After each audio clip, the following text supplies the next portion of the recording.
2, 1. The biggest mistake within government bench is that they assume a problem as huge as the birth lottery gets solved the moment in which you have a full inheritance tax on all states. Problem: for every rich asshole that exists, there's also a 50 more average people who need this inheritance tax to be able to live their lives. Note: businesses are able to divert this responsibility of wealth transfer so the state doesn't have to do such a high responsibility that government places it. Note: Whip at best tried to strawman the case of my LO and just downright ignore the contribution of my DLO. So remember, when you hear that the reply coming from government bench, just remember that the mechanism of how the poor gets destroyed, how families fight, and how the rich just can leverage their wealth right now to avoid this tax still all stands, ladies and gentlemen, and just on positive material, we win alone. Now, what is our case? And let's hope that this does not get misrepresented further. First, on government is foaming in the mouth about the wealth transfer, and as Sharon said, do it at the expense of the middle class and the poor. There's a couple of things we can do absent this extreme blanket policy of a full inheritance tax. Firstly, we can increase the tax on rich corporations like Microsoft and Google, and maybe even individuals like Bill Gates, Jeff Bezos, Ayala's, Sai Singh Sons, and Marcus's. You literally get more money every year this way, as opposed to only getting this when people die, which wrecks corporations and the ability of the middle class to be employed in these businesses. And at best, government proves a motivation to hold the poor accountable and desire to redistribute this wealth. We uniquely cast a shadow of doubt on this through several reasons. First, the incentive for everyone to work hard, innovate, and build sustainable businesses that generate wealth and employ the poor. Second, the singular point of failure when we expect the state is to be accountable and efficient, but wait,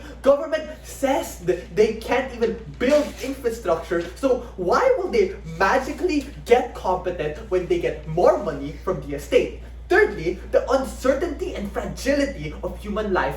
There is a reason they call it a fucking accident, gang. Hearts can pop, veins can burst, and we have no crystal ball when or how they will die. So people can't just always plan their successions for them to give that money for the middle income or lower income to not get properly or disproportionately affected. And fourth, and most importantly, the disproportionate harm to the poor and middle class one. How this is an assault against ownership, which is logically prior to Maslow's hierarchy of needs, which are upstream of living a decent life. Now, for some rebuttals, I don't think that this was responded to whatsoever in our side, how a full inheritance tax does way more harm than good to just average persons, marginalized, and all the effects that governments can be fighting for can actually be done through status quo right now, where we have higher taxes for rich and lower taxes for the poor. And government whip is just uncomparative and dismissive to LO and DLO. Yes, government has fiat to forward their policy, but the process is different from the outcome. At best, their policy is soft and skirts the burden. This is a soft stance which is no different from status quo.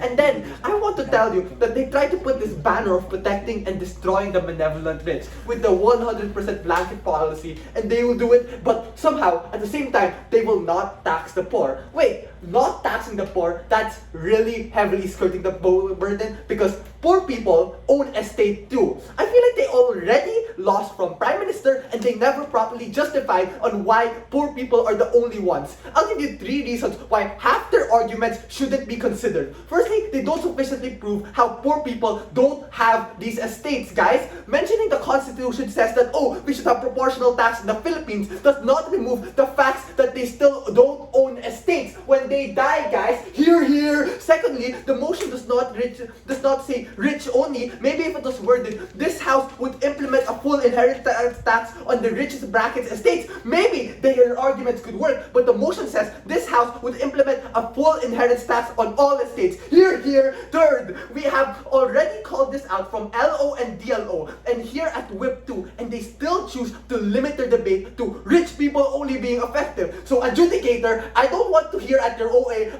I know that government didn't do the motion, but I have to judge the debate based on how the round happened. This is me pointing out that they chose to continue this even since we called it out from LO and POI'd it from their whip. There was no response on actual proper proving on why the debate limits middle-income people and poor people here from not getting affected. Now, just to save your case, I want you, opposite government, to give us your POI to save it. Go! 3, 2, 1. Save your case, Gov. No engagement. They are fighting for literally the status quo. They don't add anything new. But wait, we'll engage so we can just have a better, more engaging debate. Even if the poor gets cut out, it will still suck for the people in the middle and for the people on the rich for this bureaucratic hell they add. Let's wait this out just on effectivity and pragmatics. Which side will actually be able to help these people? How will these taxes be implemented? Well, it's likely that there's going to be a law, maybe told in the news. The thing here is, only people who care about inheritance taxes, with the inheritance tax, which are rich people, will actually act upon it and try to find a way to circumvent it. The rich elite that government mentions tend to have portfolio managers, multiples of international banks, lawyers. These are means for them to circumvent the system. Middle class or lower class people who aren't so much on these don't have these effects. And in opposition side, they want people to go to a bureaucratic process of, we're gonna flag out which our things is. But it's unlikely for a middle class or lower class person to even think about that in the first place. And if you're an average person, you're likely to also just, even if you are fully aware, this is us engaging,